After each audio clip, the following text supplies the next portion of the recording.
Welcome back. So this is the session on organics. I'll lead the session through. You have the privilege to hear some excellent speakers in the next few minutes. The first will be a scene-setting presentation, and this will be given by Jörn Sanders, Head of Department of Socioeconomics at FIBL. Jörn, how are you?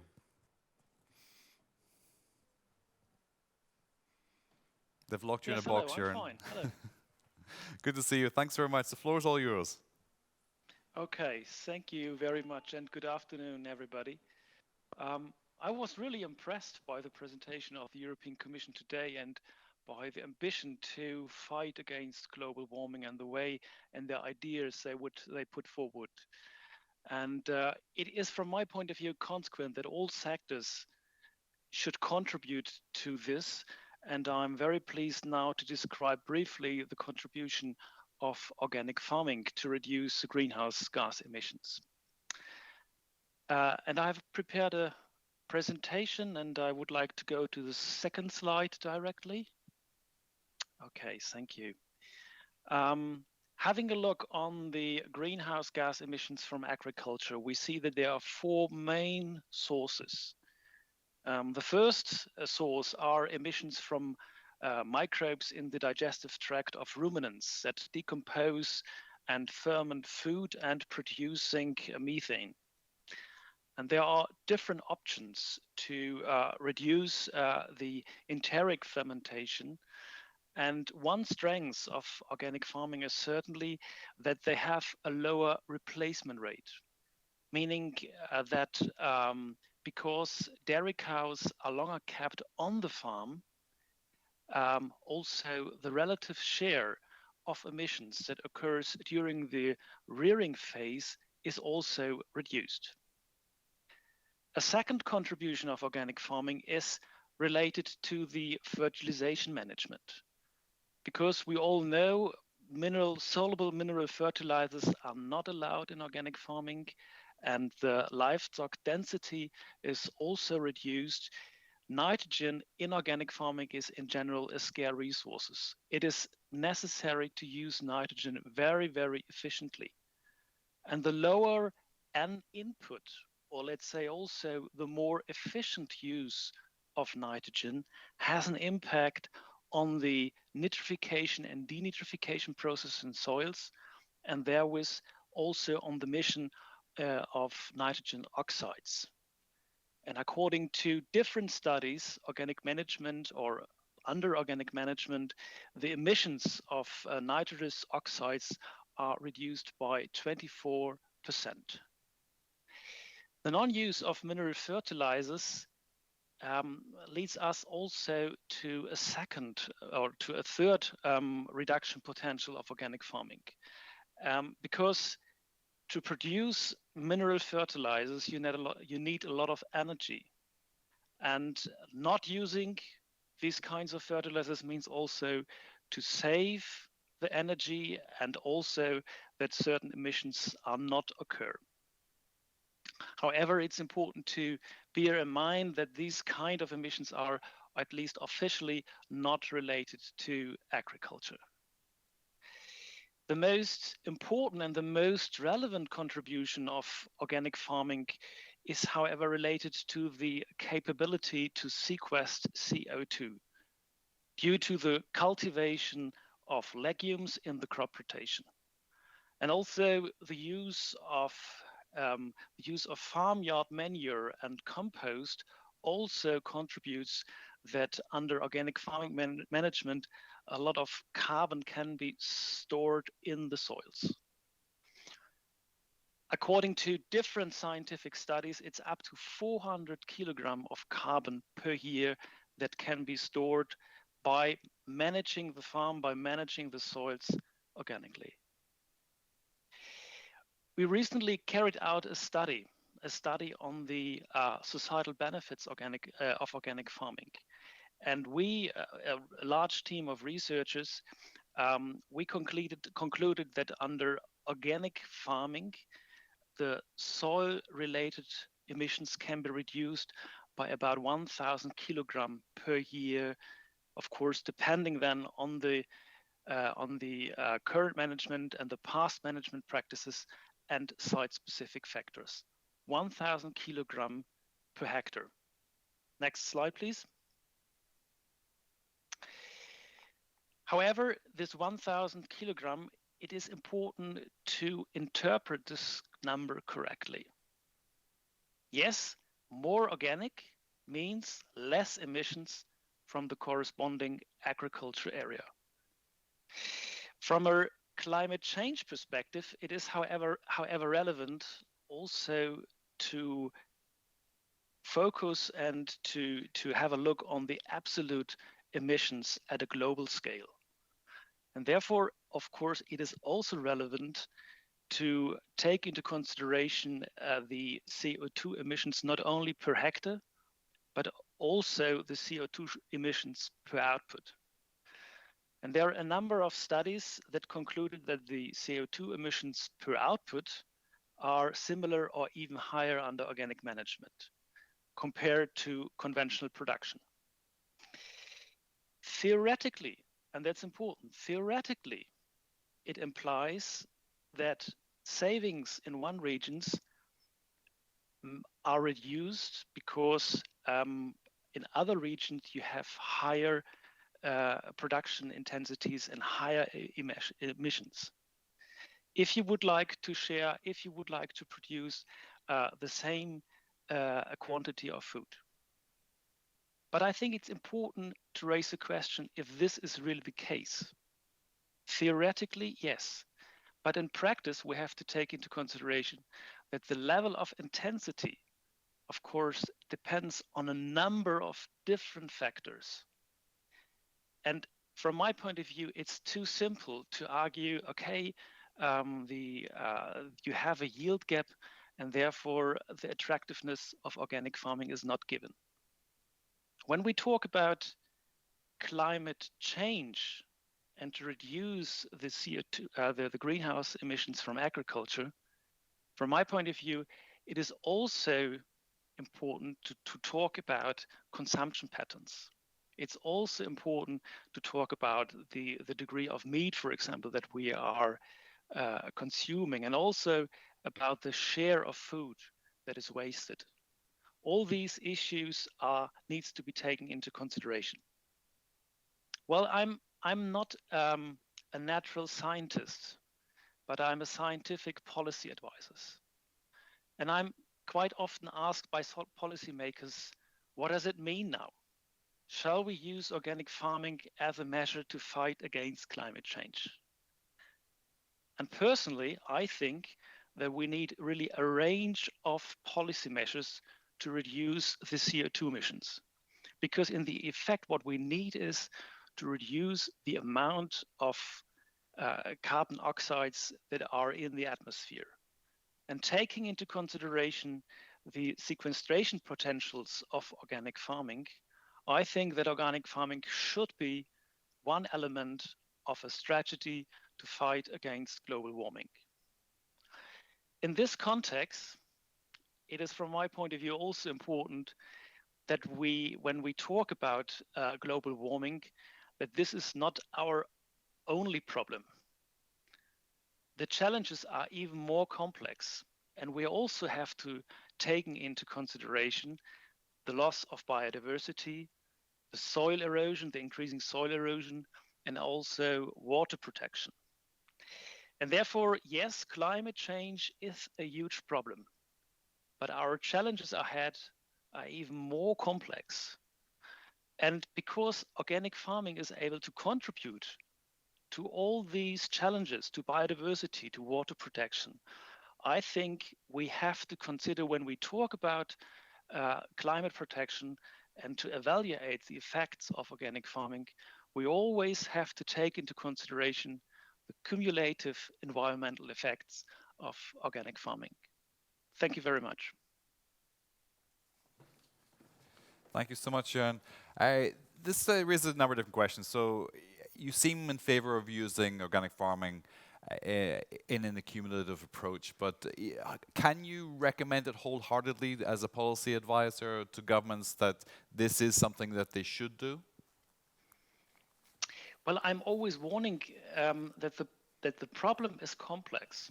and that we have to take into consideration all the different aspects. I think simply arguing we don't have leakage effects, it's too simple. Simply arguing, well, because of this, organic farming is not a solution is also too simple. It's complex. I know policymakers love and like to have simple answers, and they are sometimes a bit, well, they think, well, if scientists provide some complex answers, they are not satisfied. But from that point of view, all on the different studies we have done, I think, yes, organic farming is one element. But of course, not only element, we also have to think about our meat consumption. We also have to think about our the way how much food we are wasted.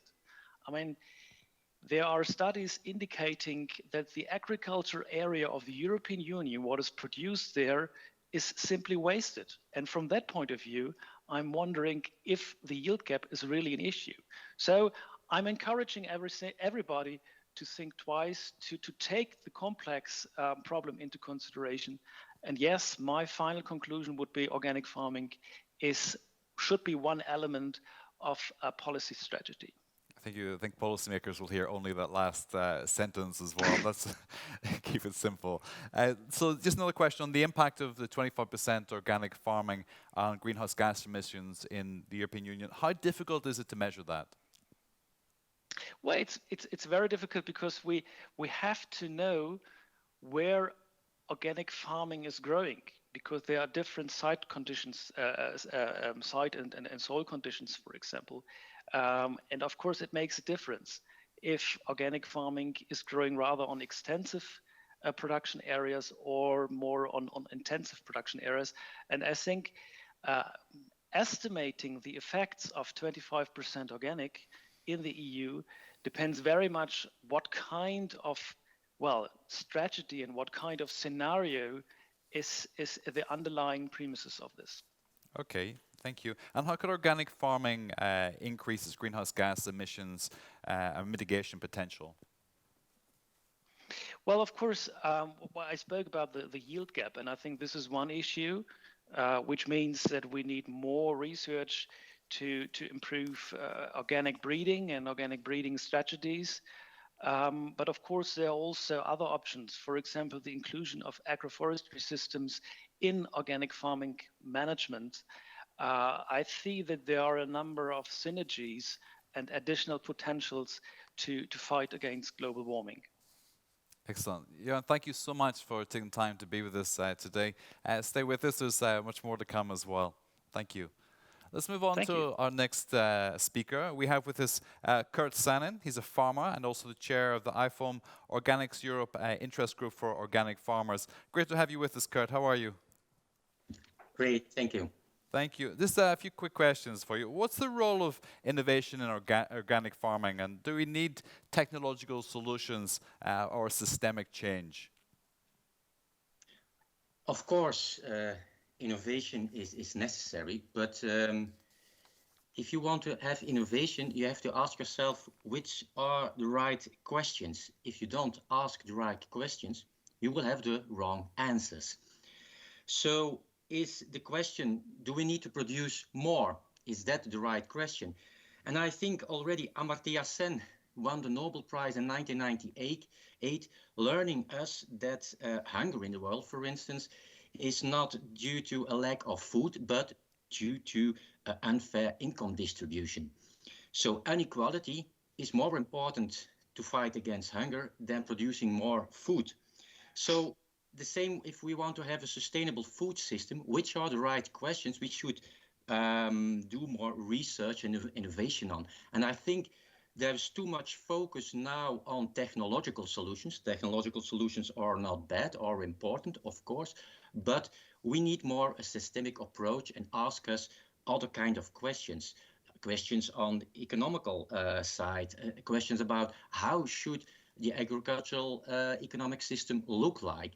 How can we create a fair agricultural system which gives an income to farmers and which can give healthy food for everyone here and also in the South, and so on. These are right questions, and these questions can help us to find innovative solutions, how agriculture and organic agriculture should look like. Thank you. It's touching some of the themes that we heard from the Commission this morning in terms of fairness as well. The organic products often show higher CO2 emissions per unit product than conventional products because of, as we heard earlier as well from Jörn, because of the yield gap between organic and conventional farming. Is organic indeed a solution for climate change? Yeah, of course. And I think that's important to again hear. Is this the right question you are asking? When Professor Titonel gave his inaugural speech at the University of Wageningen some years ago, he talked not about the yield gap in organic farming. He was talking about the research gap, the gap in investment on research in organic agriculture. And of course, industrial agriculture is more productive because there's been so much research on it. And I think if we could invest more in agroecological and organic solutions for the development of the agricultural sector, we should find there a lot of answer to a lot of questions about how to reduce this yield gap. And again, it's not about producing more. Other researchers have learned us, if we will feed the world, we need to produce less in the Western world. The more we produce here, the more hunger there is in the world. Why? Because we have a high intensive, high input agriculture here. And to produce, for instance, pig meat here, we need thousands of hectares of land in China, in South America, and so on. So the more we produce here, the less land there is in the south to produce food for the people in the south. So, like Cees Veerman already said in his speech, the future of agriculture is the future with less export, with less input of external inputs, less import, and that's how we should evolve with all agriculture, and that's what organic farming is learning us how we can do it. That's a tough sell for policymaker, though, isn't it, Kurt? Is that you have export-dependent nations which are agriculturally based or a significant part of their economy, and you're asking them to sell less. How would you begin to persuade policymakers to take that approach? Well, that's why I'm saying that we need to do more research and innovation on the economical level and the socio-economical level. We have to deal with inequality. We have to deal with new economical business models for sustainable farming. And there's a lot of innovation to be done in these sectors. And I think with these answers, we can find a way of improving our welfare and well-being in Europe with maybe less export, but it's not about the amount of export, it's about the well-being of people in our countries here, which is the most important, I think. Okay, in terms of the research that you've seen, what would give you most hope in terms of developing research projects? Where do you think we should invest our energy and that the best return for investment in research for organics would come from? Well, that's a good question. And how much time do you give me to answer this question? 4 minutes, 44 seconds. Well, so we have to change our mindset to not to produce as much as possible. I'm an agriculture engineer myself, and that's how I'm trained in my university. But change that mindset in optimizing of production, optimizing, looking to how can we give healthy diets to our people with a production system which can do it within the carrying capacity of the earth. And that's a huge challenge. And this is changing the way we should do research on this. And I think organic farming has done a lot of contribution to this mindset. So that's one important issue. The other thing I think is looking to what is the impact on ecosystems, because we have the discussion about that we look to the emission per unit of production, which is a false fact. Jörn learned us how that's again a wrong question. It's about the impact our production systems has on the planet, on the different ecosystems and the ecosystem services these provide. There's still a lot of research to do on this subject. And third, I think it's the economy, like Bill Clinton already said, it's the economy, stupid. And he had right. It's about the economy. And we should look better in a way, how do we organize economy? Economy is like a big board game with a set of rules. Economy is not a science. And I'm citing Hayun Chang. He is a professor of economy in Harvard. So economy is politics. Economy is a set of rules we use to organize our trade and economy and so on. So we should look like which are the levers in the economy which produce unsustainability, because the unsustainability of our world is built in our actual economical system. So we should look how is it built in and how can we change that. And that's, I think, a big challenge for our European Commission, for instance, and the other international institutes to find out new economical rules which create more sustainability and more equality. Because the person from Ms. Anderson from the United Nations told that there are a triple crisis. What was it again? Of course, climate, biodiversity, and pollution. But I should add a fourth, and that's inequality. Inequality is really growing the last decades. And that's a very important issue. And we should also look on how can we deal with this. Okay, thank you. This is a great summary. Just one final question for you. So a big share of the agricultural emissions is due to livestock, obviously. What is the role of livestock in a climate-friendly agriculture? Livestock is important, and I'm a livestock farmer myself. But the message is eat less meat, eat better meat, eat organic meat, of course. And we need to change our diet. And I have here a study from the EIT Lancet Commission on Food, Planet, Health, telling us that we need to change our diet. Maybe you can see this like this. Here it is. And this is how our diet should look like. More vegetables. Of course, let us eat some meat. That's nice, but less meat. Meat on Sunday with a lot of family and good wine and being happy with it, but less meat and so on. This is how a healthy diet should look like. But the consequence of this is that's how our landscape also should look like. So, and this is essentially what's called the Mediterranean diet, right? And this goes back to older diets that were sustainable for generations as well. Okay. Yeah. And then if you look what we do now, this is, let's have a look. This one. You have 10 seconds. Yeah. This is how diet looks like now in our regions. So we eat too much meat, too much potatoes, and so on. So we need to change that. And I think that's also a very important message. We should change our diet, but also the landscape need to change corresponding to this diet. I just saw a big piece of chocolate cake in your diagram there, and that's all I can think of. Thank you so much, Kurt. Okay, stay with us, and we'll have a bit more later on as well. So our next speaker is Peter Gortz-Carlson, and Peter's going to give us a presentation in just a moment as well. He's the Executive Vice President and CCO of Europe Arla Foods. Peter, how are you? Thank you. I'm well, and hello everyone, and nice to join this panel. And thanks for inviting me in to try and give a little bit of perspective on organic and where the consumers are from a more commercial perspective, if I may. What is actually needed in order to also get the consumers with us. So if we just maybe bring my presentation up. Let's see if we get that on. There we go.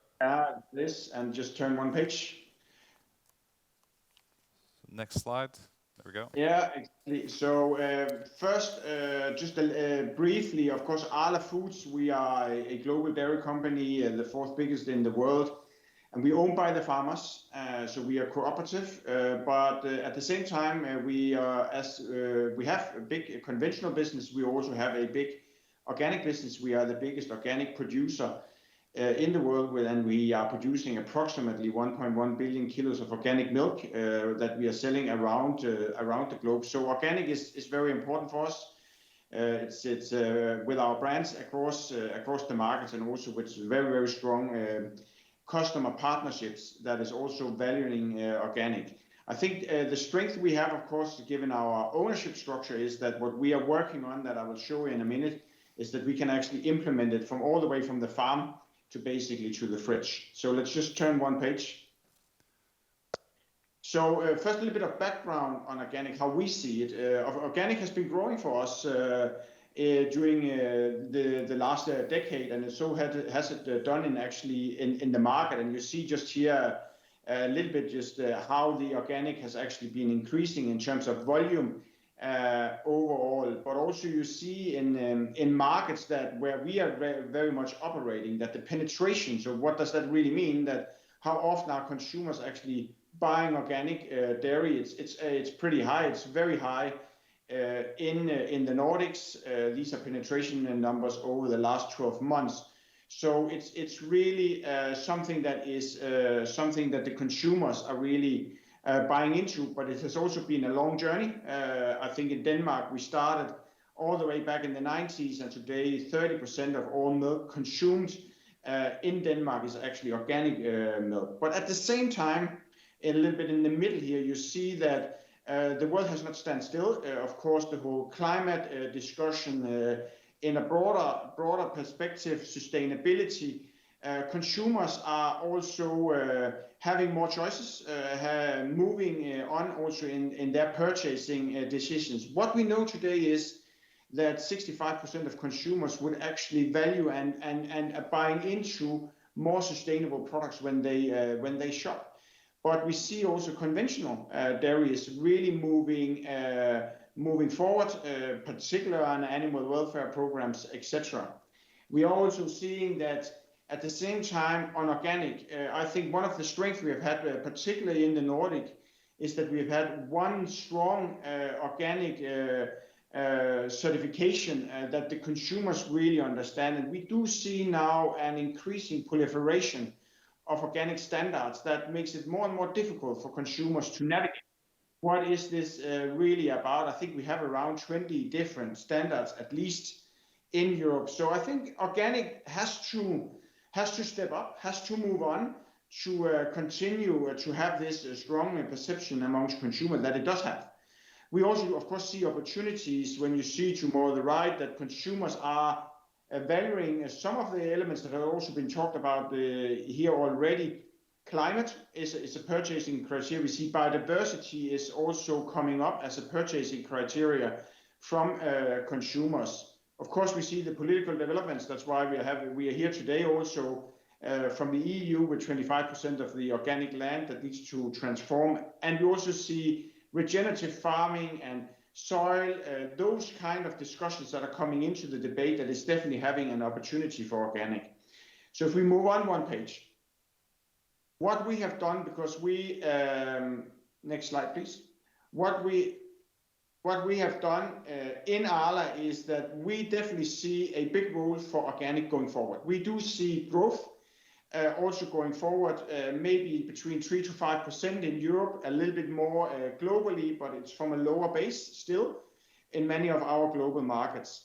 We believe that organic needs to now take the next step also in terms of the whole sustainability journey. So we have defined 11 new criteria that we put into our organic proposition. Some are on climate, obviously reduction, real carbon reduction in our program. So today all our organic farmers will be on green electricity. Secondly, we have improved or put into our criteria soil, that we are dialing up on soil health and measuring soil health. So we also, in this instance, asking now all our organic farmers, and we have 900 organic farmers, that they need to do 5 specific soil health measures on farm and we are also measuring and analyzing the organic matter and organic carbon and the total carbon in their soil by a third-party company.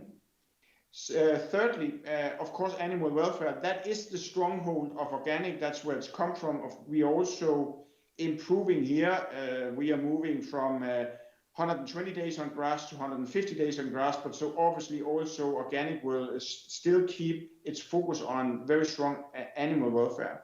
And the last one is biodiversity, that we clearly now see that consumers is starting slowly to understand better, at least the value of it and the importance of it. I don't think we can say consumers fully understand what it actually means, but we are now starting to also here ask all our farmers to do biodiversity checks on their farms, and we are asking them to also here implement 7 very specific biodiversity actions or levers on farm. I think what will underline all this, because this is a journey for us, we are talking very much about future-proofing organic for the future, is data. If there's something that needs to underline all this, is that we need data in a way to both measure the baseline, where are we?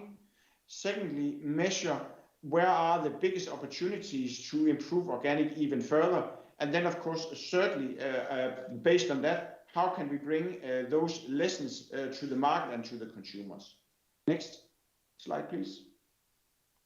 So my last page is just what do we believe on a very overall level is needed in order to fulfill these ambitious plans about 25% of organic land that needs to be organic. It's very ambitious. It needs bold moves. It needs strong leadership to get there. I think we will need to grow, at least in our sector, faster than I see right now.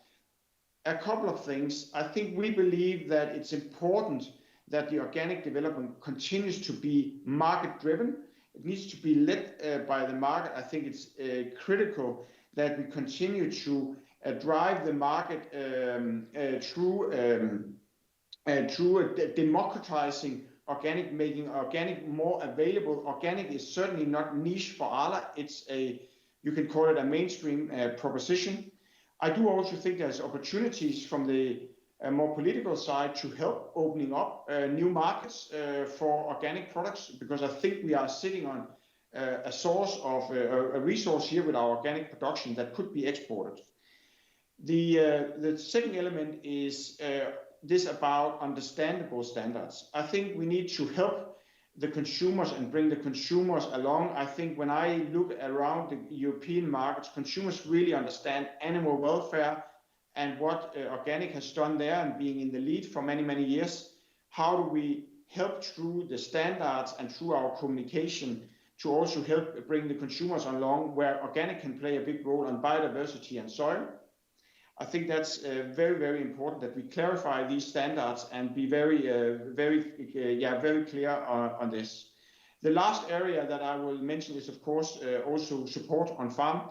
So a lot of new farming practices that we need to start implement, and we need to support the farmers. There is also support to the farmers to actually convert to organic. What we do today in Arla, we support the farmers the last 6 months of their conversions, but it's actually a 2-year conversion to go from conventional practices to organic practices.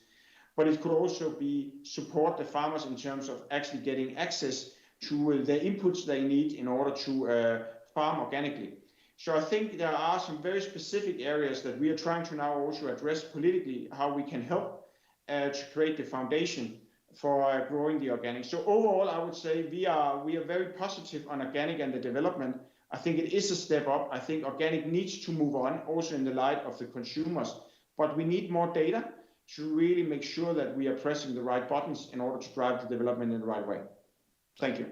Peter, thank you for an excellent presentation. Just two questions on that. First of all, what kind of data interests you most? Where do you see the most encouraging dynamics in data-driven market approach? Are you talking about the market now, or are you talking about the data that we will need on farm? Data you'll need on the farm that you mentioned in the presentation. Yeah, so I think what we are basically applying the lessons that we that we did early on when we started our climate journey for all our farmers. We are doing climate checks on all our almost 10,000 farms. So we have one of the biggest databases today on carbon footprint across farming principles and across conventional and organic. What we are saying here is really getting the data on soil health and also on biodiversity, really finding out what is the baseline and where are the biggest levers. What we learn out of getting all these data in is that we can actually also benchmark between farmers. What are the good farmers doing that other farmers can learn from? And I think that's the data that we are trying to build up now. Just when you say good farmers and farmers are maybe less efficient at this as well, are you also able to look at why in terms of maybe the terrain they're farming and in terms of how you would optimize future production in different terrains, different regions? Yes, and what we have found out in our data so far on an overall level is, apart from that, we believe that we have a very low footprint already. We are not saying that this is low enough. Of course, we know that we need to move on, but it's actually, I think we all need to understand that here in Europe, in the northern part of Europe, we have some very, very efficient way of farming. But what we've actually seen here is actually there is not a big difference on the carbon footprint between farming principles and between regions. It's actually very much about farming practices to a large extent. And that's where the data can really help us now to learn from each other and implement that across the farms. Thank you. Just last quick question as well. Is organic a zero-sum game, or are there other approaches out there that should also be considered? Yeah, absolutely. I think that was a little bit my point. Yeah. We would definitely believe that there is opportunities for us also to reduce the carbon on conventional farms. And that's what the whole climate check is giving us. And that's from fertilizer use, from protein use, etc. There are many levers that our farmers are working on now. So definitely conventional can also move and will move on in this journey. Great. Thank you so much, Peter. Stay with us. And let's hear to our next speaker, Natalie van der Weyer. She's Director at the European Commission, DG Agriculture and Rural Development. Natalie, great to have you with us. Good afternoon, and I'm really happy to be with you. And it was very interesting to listen to the other participant. Excellent. And just in the context of what you've already heard, why does the Commission prioritize organic? First of all, I would like to stress that the Commission has always considered the organic sector as an important sector. So, but in view of the challenges we face in relation to environment and climate change, the Commission believes that priority should be given to sustainable agricultural practices.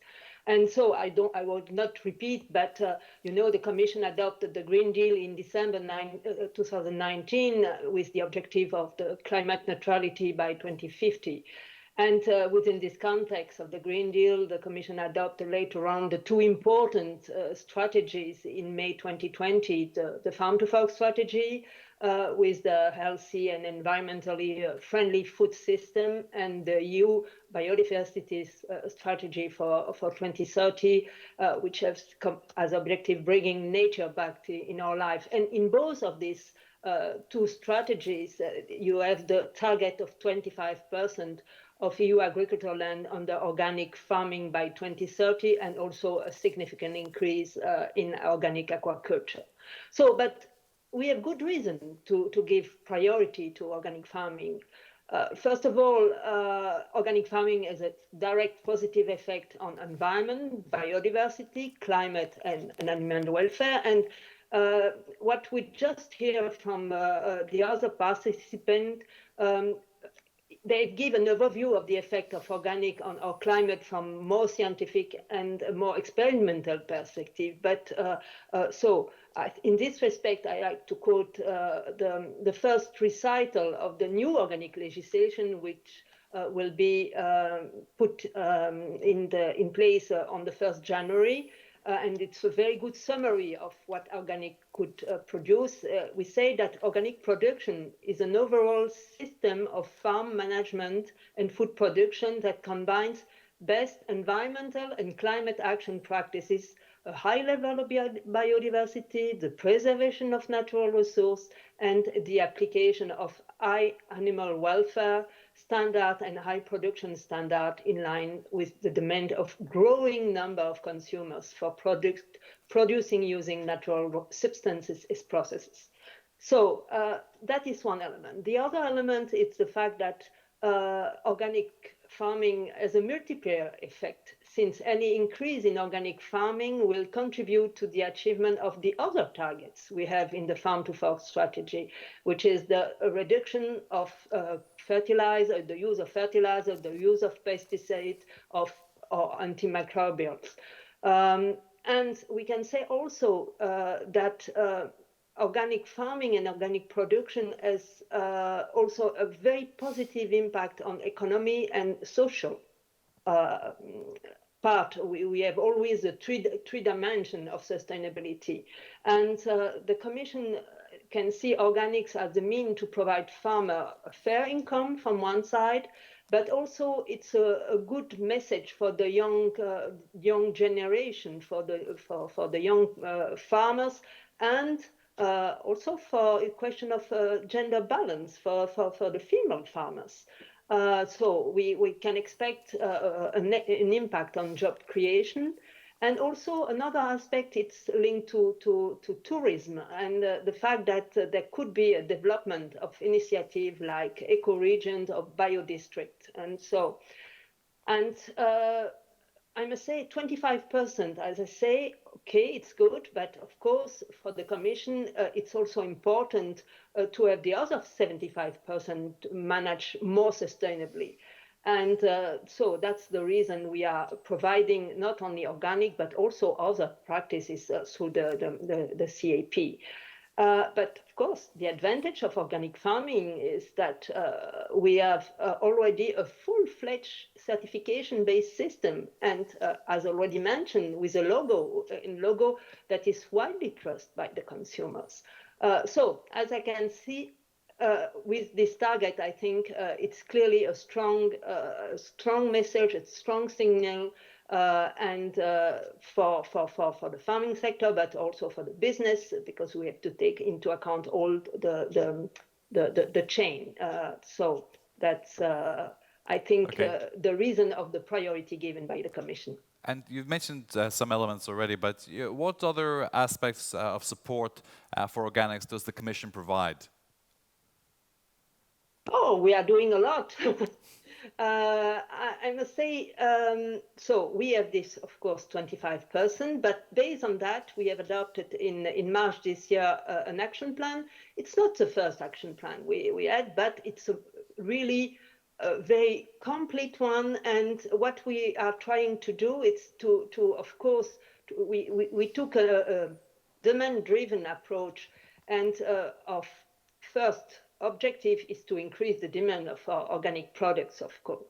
But at the same time, if we want to have this increase of demand, we have also to have an increase of the supply. So there is a different type of actions for that. So it's addressed not only the public sector, because you have always this reaction to do, okay, EU or member state have to do something, but also the private sector, so along the value chain, has to participate and to act on that. And what we are doing with this action plan, and that is perhaps an answer to our farmer, to our organic farmer, it's that we emphasize more on research innovation, which can really make the difference in creating a competitive and sustainable farming system.